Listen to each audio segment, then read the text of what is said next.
Hello, Mets fan here in the Philippines. The Mets won the game 9-4. A total of 9 runs for the Mets, 10 hits, 0 errors for the Tigers, 4 runs, 7 hits, 1 error. The error was on Workman. Workman, same error, not the same error, but he was one of the players that also got an error. He had one in game 1. At the same time, by his second at bat, he was batting .444. He hit a home run. You're sacrificing defense for offense. Carson Bench, he had 2 hits, 5 at bats. By the end of the game, he was batting .237. That's compared to the end of the game of game 1. He was batting .215. That's a total of 7 hits that he had in the series. Another thing that I want to cover is that the Mets did sweep the series against the Tigers. The Tigers only scored 8 runs. The Mets scored 22 runs in the 3-game span. Other notes that I want to cover is 2 players didn't get a hit, but one of them got a walk, that's No.⁶², and the other one had a safety squeeze, and that's Hader-Singer. One thing that I want to cover on the Hader-Singer is that Semien, when Ewing was batting, he had a 3-0 count. He went to a 3-2 count. I don't know how many times Ewing has gone through a 3-0, 3-2 count, probably 4 or 5 times. And that's great for a rookie. A rookie with 3 games. In the confidence that Carlos Mendoza had, having Semien try to run to second, I believe it was only 1 out while Ewing was batting. He fouled the first play, the first at bat, the second at bat after the 3-2 count. He got the hit that advanced Semien to third. It's that I gotta give credit to Carlos Mendoza. Yes, I was one of those that said, I don't know how he's gonna get on the plane, fly back to New York. I don't think he's gonna have his job.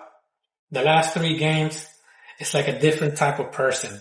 It's like the water boy, the coach, after whatever happened, he was giving good plays. That's the way Carlos Mendoza is giving good plays. I forgot his name on the movie. But on third base, now Ewing got on first base. Hader-Singer, like I mentioned, safety squeeze. Semien was reading third base. He ran, made it safe. Like I said, I gotta give credit to Carlos Mendoza. It went under review. It didn't get overturned. It was called safe. It stayed safe. I believe the Tigers did 3 challenges. One of them, that's when A.J. Hinch got ejected, third base. For me, I believe that play was actually an out, but it wasn't called out. I believe that the play was so close that they didn't call it. Just like yesterday, there was a play that I felt that the Mets, the Vientos play, but there was not insufficient evidence that it was called safe yesterday. Today, it was vice versa, and it helped the Mets. Another thing that I want to cover on this is Vientos, Baty, and Torrance. I've seen a lot of comments, not a lot, but quite a few about Vientos and Baty. And to be honest, I feel that Vientos is improving. He's been hitting it to the warning track. He did hit a home run today with the Angels. He hit, I believe, 2 to the warning track. I think 1 with the Rockies.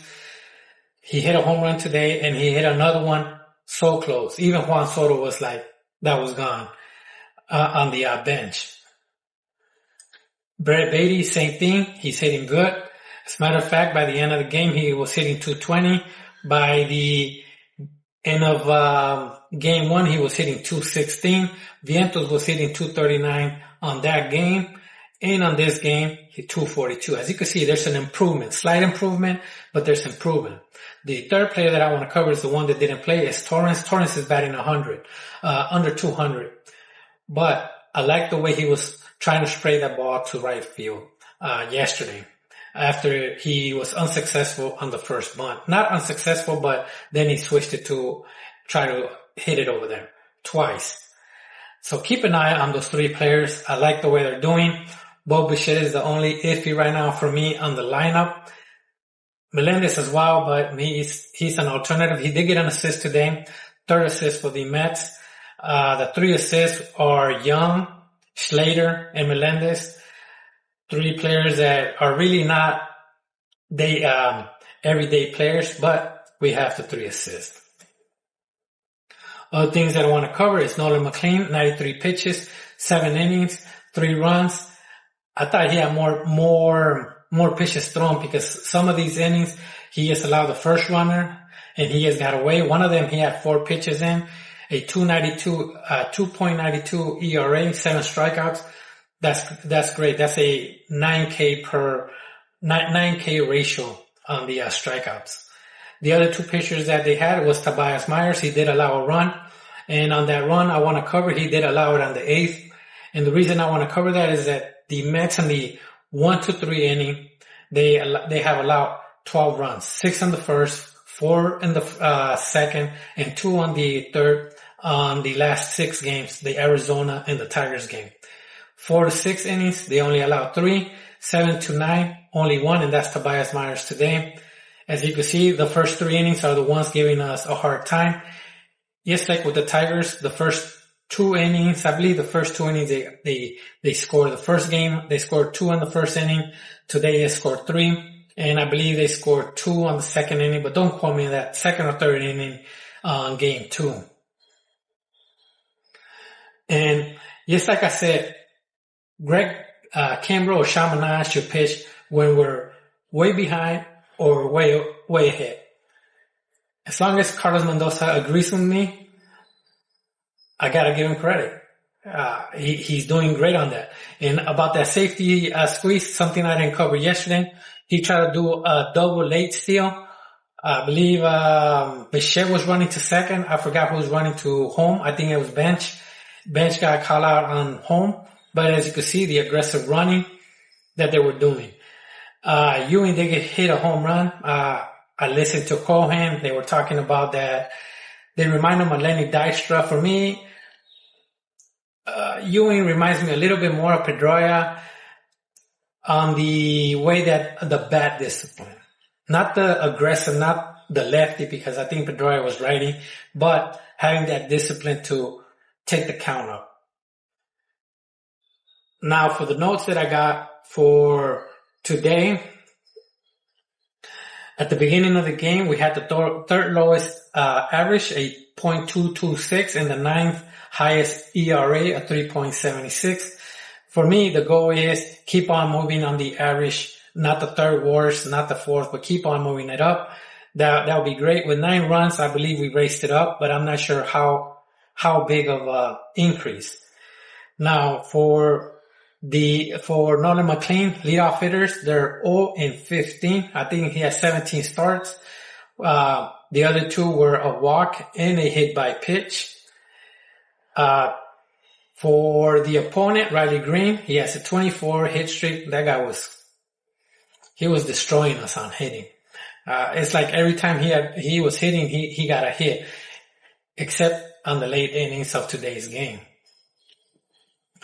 As for the McLean also, and this is where they were mentioning that his fly ratio, his ground balls from last year was 61% to this year 41%. Next thing you know, Wookman, he hit a home run after they mentioned that. And like I mentioned with Brett Baty, his first 60 plate appearance, no walks. When they were mentioning this, there were 120 at bats. The 60 afterwards, they had 12 walks. As you can see, his improvement is not only improving on the hitting side, but on the walks, that it will increase his other statistics. I believe the OPS or the OBP or whatever it is. He's improving that one as well. They also talked to Magano. The person that walks around and eats the hot dogs, I don't know his name. Gibbs, I forgot his name. And Magano that faced Jack Winnegar, he said he's pretty good. He likes the prospect. For me, I even was trigger happy we should bring him up. For me, I was thinking more of a St. Louis Cardinal way, bring him as a relief pitcher. But at the same time, we all forget that we have another pitcher that we have in there that didn't make it out of spring training, that was playing in the major leagues last year, and that's Jonathan. Jonathan went to the minors to get an extra pitch on his repertoire, whatever they call it.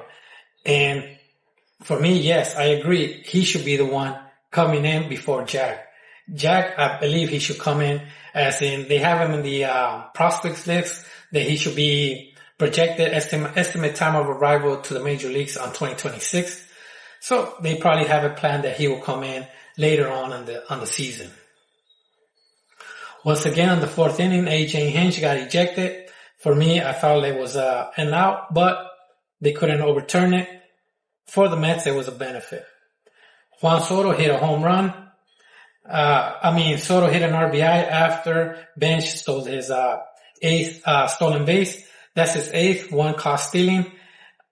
They challenged the play. He made a save. We could see it. That's another challenge. There was 3 challenges for the Tigers. Vientos hit a home run. There were 5 home runs on today's game. That's the most we had in a game this season. Vientos, Baty, Ewing, Semien, and Soto are the ones that hit the home runs. And another thing that I want to cover on this is Magano is the first batter for McLean to have 4 at-bats against McLean this season, or in his entire career, which is only like 17 starts. As you can see, he's either increasing on his pitches or he's lowering the amount of pitches and reaching longer into the game. And one thing that I want to cover, this is kind of irrelevant, is that when McLean came to the major leagues, and I believe in 2022, the Tigers that year selected Jace Jung. I just wanted to mention that on the same draft. And like I said, I don't call these the baby Mets. I call them the ending of Epler and the beginning of Stearns Mets. Because Nolan McLean was a Epler draft, Ewing was an Epler draft, Bench was a Ewing draft, and I forgot what other rookie is out there that is playing right now that is a Epler. Tong also is an Epler. Jack Winnegar is also an Epler draft. Other things that I want to cover is that the Mets have a total of 12 players in the injury list. We only focus on the players that are that are the opening day, not the opening day, that are the starters, and that's Alvarez, Lindor, Roberts, and Polanco, but we have a total of 12.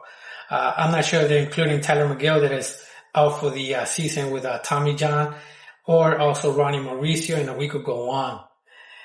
Other things that I want to cover is this is the 3rd time that the Mets have trailed in all 3 games on the first 2 innings or 3 or whatever the case might be, and we came back in all 3 and swept the opponent.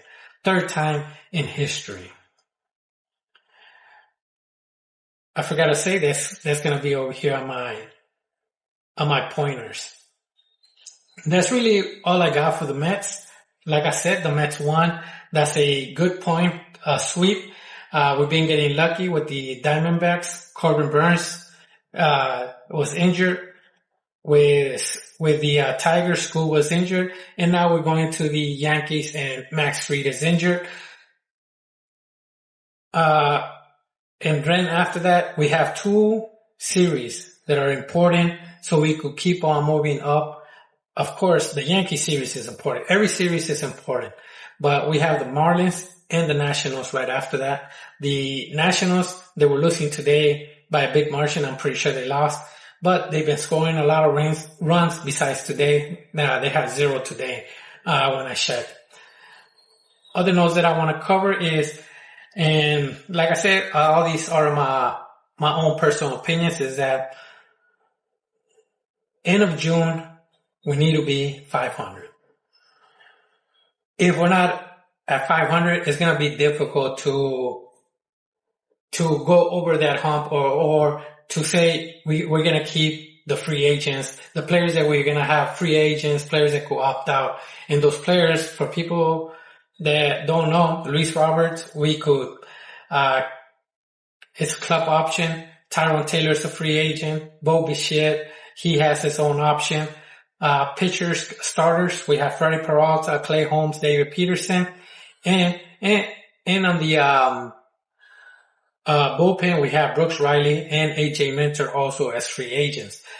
So I give it by the end of June. We're supposed to be we hope to be at 500, and that will dictate if we trade. That's just my own personal opinion, because, I'm still giving them, 45 more days, or 45 days, around 45 days to see if we could make it.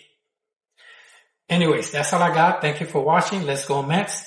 Let's go beat up on the Yankees. They do have that prospect starting at the game, I believe game 1. They have Rondon. I don't know who they got the last game. One of them is Freddie Peralta. I forgot against whom, but that's it. Let's go Mets. Thank you.